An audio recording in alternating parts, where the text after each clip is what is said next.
Assalamualaikum warahmatullahi wabarakatuh. Selamat datang di channel saya. Bagi kalian yang belum subscribe channel ini, silahkan di-subscribe terlebih dahulu untuk mendapatkan video-video terupdate yang bermanfaat bagi kalian semua.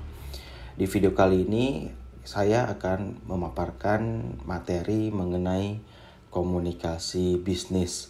Ini adalah materi pertama di mata kuliah komunikasi bisnis.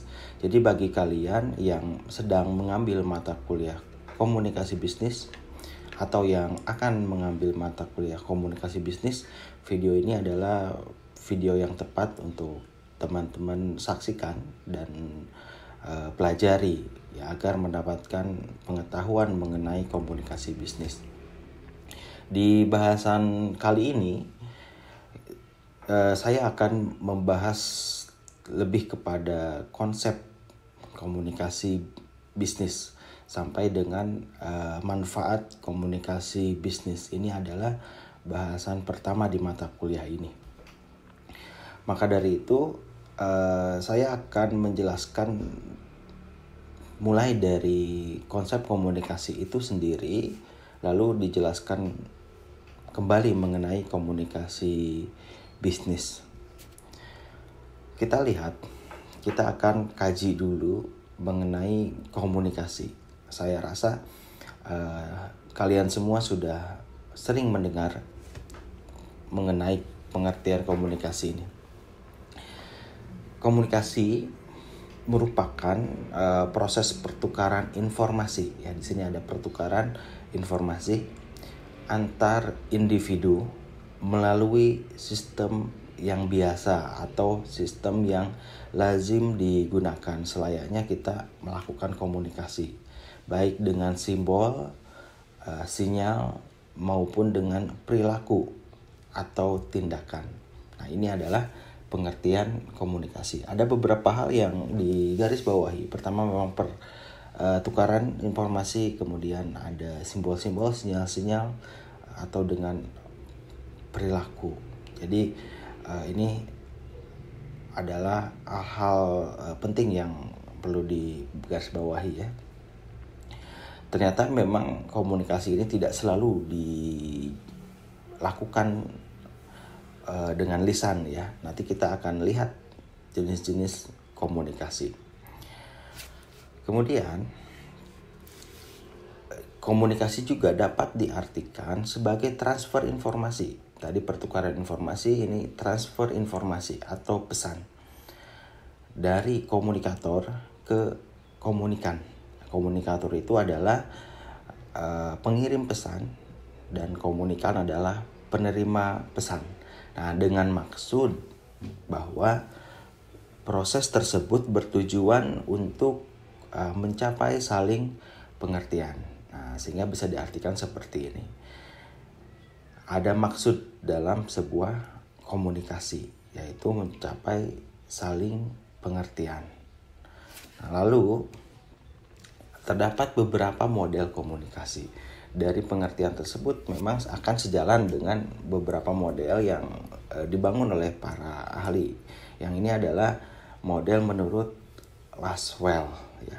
Di sini model komunikasi diantaranya ada speakers atau who, siapa yang berbicara atau berkomunikasi, kemudian apa, pesan apa yang disampaikan, lalu ada channel, media apa yang digunakan untuk mengantarkan pesan itu, dan kepada siapa, whom, audience or listener atau komunikan. Nah, ini adalah model komunikasi Lasswell. Sehingga dari itu semua akan menghasilkan efek. Nah, ini adalah model komunikasi. Kita lihat lagi. Ada model komunikasi menurut Berlow. Kalau menurut Berlow, pada intinya sama saja bagaimana komunikator ini menyampaikan pesan kepada komunikan. Nah, ini adalah model komunikasi menurut David K. Berlow. Ada sumber. Nah, sumber di sini yang dimaksud adalah komunikator. Sumber pesan. Menghantarkan pesan ya melalui jalur atau channel atau juga kita sebut media, lalu diterima oleh penerima. Nah, di sini kita jabarkan lagi. Sumber ini bisa dipengaruhi oleh hal berikut, ada kemampuan komunikasi, sikap, pengetahuan, sistem sosial, dan kultur. Ya, jadi penyampaian pesan oleh sumber ini akan terpengaruh dari kemampuan komunikasinya sendiri, sikap, pengetahuan, sistem sosial, dan budaya. Nah, lalu pesan. Di pesan sendiri ini konten, elemen yang ada di dalamnya apa, perlakuan pesan itu sendiri, struktur, dan kode pesan. Lalu channel. Nah, di channel ini adalah hal yang memang bisa dirasakan oleh panca indera, mulai dari pendengaran, penglihatan, sentuhan, penciuman, atau perasaan. Kemudian akan diterima, pesan ini akan diterima oleh penerima. Nah, penerima ini faktor-faktor yang mempengaruhi pesan itu diterima oleh baik oleh penerima. Ini dari mulai kemampuan komunikasinya sendiri, sikap, pengetahuan, sistem sosial, dan budaya. Nah, antara sumber dan penerima ini mempunyai pengaruh yang sama ya, dari mulai kemampuan komunikasi sampai kepada kultur. Nah, ini adalah model komunikasi dari David Berlo. Nah, lalu kalau kita rinci dari model komunikasi ini, semuanya akan menghasilkan efek pengaruh. Model komunikasi pertama ini akan menghasilkan pengaruh, dan model komunikasi David Berlo ini pun sama, memberikan pengaruh yang akan memberikan umpan balik dari penerima kepada sumber. Nah, ini adalah model komunikasi David Berlo. Nah, dalam proses ini tentu tidak akan terlepas dari lingkungan sekitar. Yang ini bisa jadi menjadi penghambat atau memang menjadi pendukung dari proses komunikasi ini. Ya, maka di sini akan ada distorsi ya, gangguan. Entah itu dari sumber, dari pesan, dari media, atau dari penerima itu sendiri. Nah, itu adalah model komunikasi. Nah, sehingga dari pengertian dan model-model komunikasi yang sudah dipaparkan sebelumnya, terdapat beberapa unsur komunikasi. Di antaranya adalah pertama, adanya manusia. Dalam hal ini komunikator dan komunikan. Kemudian adanya pesan. Selanjutnya adanya saluran. Lalu gangguan, konteks, umpan balik, dan pengaruh atau efek tadi. Nah, ini unsur-unsur yang ada di dalam komunikasi. Nah, kita lanjut ke bentuk-bentuk komunikasi. Bentuk-bentuk komunikasi di sini ada komunikasi verbal, ada komunikasi tertulis, dan ada komunikasi nonverbal. Contoh misalnya komunikasi verbal, kita melakukan presentasi. Komunikasi tertulis, kita membuat surat. Komunikasi verbal misalnya mengangguk, tandanya iya atau setuju atau cemberut. Nah, terlihat ada sebuah komunikasi nonverbal. Komunikasi verbal bisa disatukan. Saat proses komunikasi, kita bisa menyatukan antara komunikasi verbal dan komunikasi nonverbal untuk memperkuat pesan yang akan disampaikan. Nah, untuk teknisnya ini kita akan bahas di materi lain di mata kuliah ini. Nah, kita akan lanjut ke keterampilan dalam komunikasi ya. Ada beberapa keterampilan dalam komunikasi.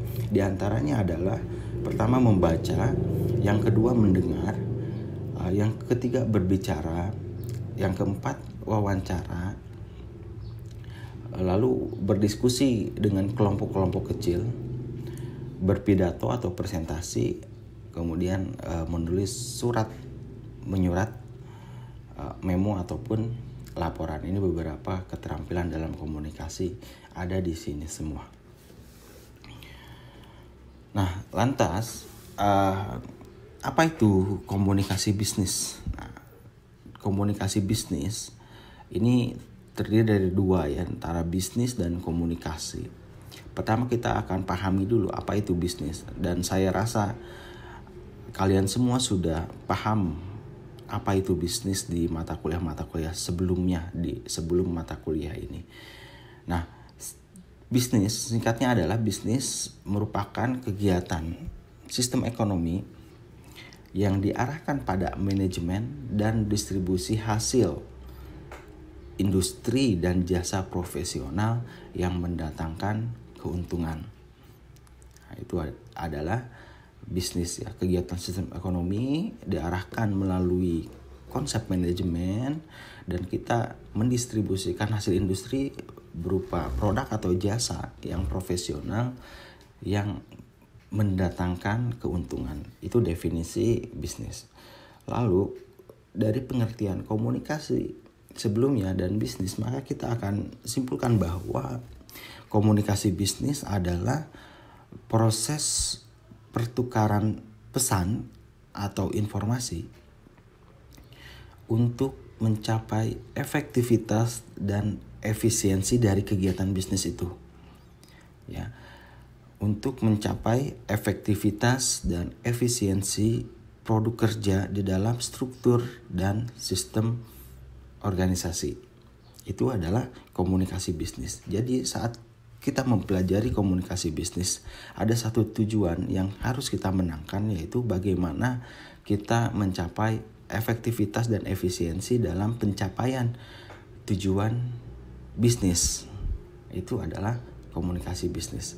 Ujung-ujungnya adalah bagaimana tujuan bisnis atau organisasi ini kita dapatkan melalui komunikasi bisnis yang efektif. Itu adalah komunikasi bisnis.